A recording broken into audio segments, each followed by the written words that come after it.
بسم اللہ الرحمن الرحیم۔ ناظرین، اسلام میں جادو ایک سنجیدہ اور اہم موضوع ہے جس پر قرآن و سنت میں واضح رہنمائی دی گئی ہے۔ جادو کو اسلام میں حرام قرار دیا گیا ہے کیونکہ اس کا تعلق شیطانی اور ناپاک طاقتوں سے ہوتا ہے۔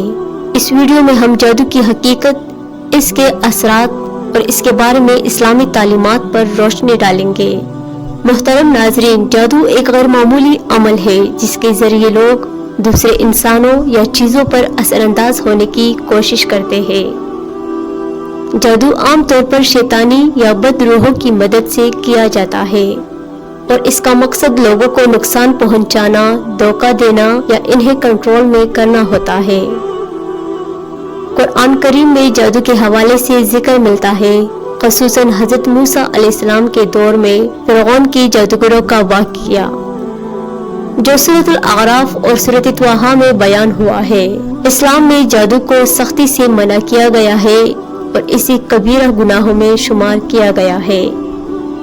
قرآن مجید میں سحر یعنی جادو کا ذکر سورۃ البقرہ کی آیت نمبر 102 میں کیا گیا ہے کہ حضرت سلیمان علیہ السلام کے زمانے میں کچھ لوگوں نے جادو کا علم حاصل کیا تھا اور اس علم کو لوگوں کو نقصان پہنچانے کے لیے استعمال کیا۔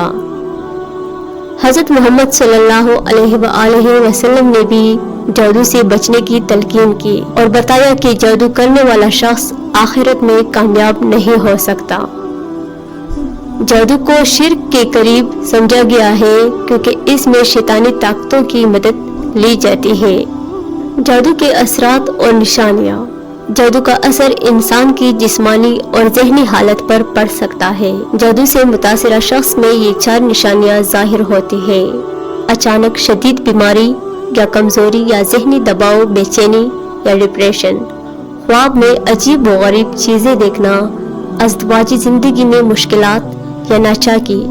ناظرین، یہ علامات ممکنہ طور پر جادو کی طرف اشارہ کرتی ہیں، لیکن ضروری نہیں ہر بیماری یا مشکل جادو کی وجہ سے ہو۔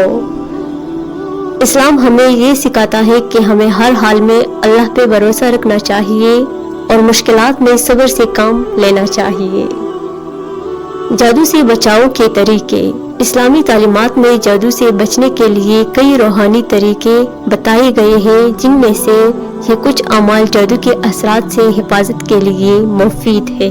آیت الکرسی۔ اس آیت کی تلاوت جادو کے اثرات سے بچانے میں بہت مؤثر ہے۔ سورۃ الفلق اور سورۃ الناس، ان دونوں سورتوں کی تلاوت کو روزانہ معمول بنانے سے جادو اور حسد سے حفاظت ملتی ہے۔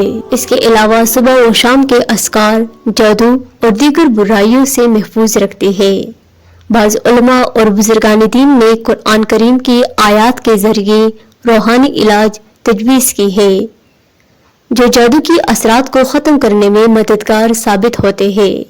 ناظرین، اسلامی طریقہ کار کے مطابق جادو کا علاج قرآن و سنت کی روشنی میں کیا جاتا ہے۔ قرآنی آیات کا ورد جادو توڑ کا بہترین ذریعہ ہے۔ اسلام میں جادو ایک سنگین اور ناپسندیدہ عمل ہے جس سے ہر مسلمان کو بچنے کی کوشش کرنی چاہیے۔ جادو کرنے والا اور اس پر یقین رکھنے والا دونوں گنہگار سمجھے جاتے ہیں۔ ہمیں اللہ تعالیٰ پر بھروسہ کرنا چاہیے اور اللہ کی حفاظت مانگنی چاہیے۔ یاد رکھیے، ہر چیز اللہ کے حکم سے ہوتی ہے اور وہی ہر قسم کی برائی اور مشکل سے بچانے والا ہے۔ ناظرین، اگر آپ کو یہ ویڈیو اچھی لگے تو اسے لائک